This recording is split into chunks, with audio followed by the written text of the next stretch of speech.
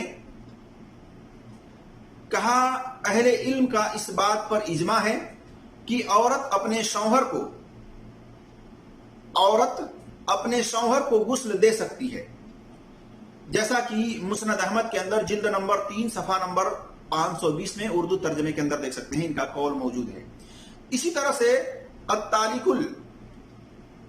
الممجدہ کے اندر صفحہ نمبر 129 میں دیکھ سکتے ہیں، اور اسی طرح سے شاہ ولی اللہ نے بھی یہ کہا ہے کہ شوہر اپنی بیوی کو غسل دے سکتا ہے، اس پر سب کا اتفاق ہے۔ دیکھیے مسوی شرح موطا جلد نمبر 1 صفحہ نمبر 191 پر۔ خلاصہ بات یہ ہے کہ علی رضی اللہ تعالی عنہ کے تعلق سے جس روایت میں یہ بات آئی ہے کہ وہ اسما رضی اللہ تعالی عنہ کے ساتھ مل کر اپنی بیوی فاطمہ رضی اللہ تعالی عنہ کو غسل دیا تھا، وہ تمام روایت سند کے اعتبار سے اصول حدیث کے میزان پر منقطع ہے، ضعیف ہے، حجت نہیں ہے، لہذا اس کو دلیل میں پیش کرنا صحیح نہیں ہے۔ ہاں بلکہ اجماع کے روح سے شوہر اپنی بیوی کو غسل دے سکتا ہے، وہ اپنی بیوی کو غسل دینے کا زیادہ حقدار ہے۔ دیکھیے ابو بکر محمد بن ابراہیم ابن المنذر نیساپوری، جن کی وفات 318 سن ہجری میں ہے، ان کی کتاب ہے الاوسط من سنن والاجماع والاختلاف، جلد نمبر 5 صفحہ نمبر 354۔ ابن المنذر فی کتاب الاجماع دوسری کتاب ہے، صفحہ نمبر 11 کے اندر نمبر ہے 78، اور ابن قدامہ نے نقل کیا ہے المغنی کے اندر جلد نمبر 2 صفحہ نمبر 201.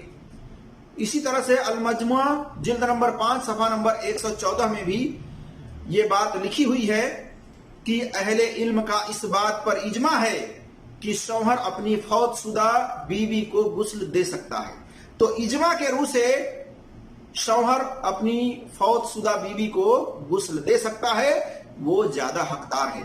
تو میرے عزیز دوستوں اور بھائیوں اور میری اسلامی خواتین و حضرات، حنفی حضرات کا یہ رائے اور قیاس اور منطقی بات ہے جو یہ کہتے ہیں کہ شوہر کے انتقال کے بعد بیوی جب تک عدت میں رہتی ہے اس کا نکاح برقرار رہتا ہے، اس کے بعد جو ہے وہ بیوی کا نکاح اس سے ختم ہو جاتا ہے. کہ شوہر کا اگر بیوی انتقال کر جائے، شوہر کی بیوی اگر انتقال کر جائے تو کہتے ہیں کہ اس کا نکاح ٹوٹ جاتا ہے اور اب وہ اجنبی ہو گیا اس کے لیے، لہذا وہ اسے غسل نہیں دے سکتا، بغیر حائل کے اپنے ہاتھوں سے چھو بھی نہیں سکتا. ہاں یہ صرف ہے کہ دیکھ سکتا ہے. اب بتائیے، محلے والے اس کو دیکھ سکتے ہیں، رشتہ دار والے جو غیر محرم ہیں وہ اس کو دیکھ سکتے ہیں، لیکن جو شوہر زندگی بھر اپنی بیوی کے ساتھ رہا ہے وہ اس کو نہیں دیکھ سکتا، وہ اسے غسل نہیں دے سکتا، وہ اسے چھو نہیں سکتا. یہ کتنی بے انصافی والی بات ہے میرے عزیز دوستوں اور بھائیوں، اور یہ بلا دلیل باتیں ہیں، یہ منطق ہیں، لیکن شریعت نے اس پر کوئی حکم نازل نہیں کیا ہے. لہذا ہمیں چاہیے کہ ہم یہ دعویٰ تو کرتے ہیں کہ ہم قرآن اور حدیث کو مانتے ہیں اور اجماع کو مانتے ہیں، لیکن عمل کی جب باری آتی ہے تب پتا چلتا ہے کہ کون قرآن اور حدیث اور اجماع کو مانتا ہے. لہذا ہم اصحاب الحدیث، ہم اہل الحدیث قرآن کو بھی مانتے ہیں الحمدللہ، حدیث کو بھی مانتے ہیں الحمدللہ، اور اجماع کو بھی مانتے ہیں الحمدللہ.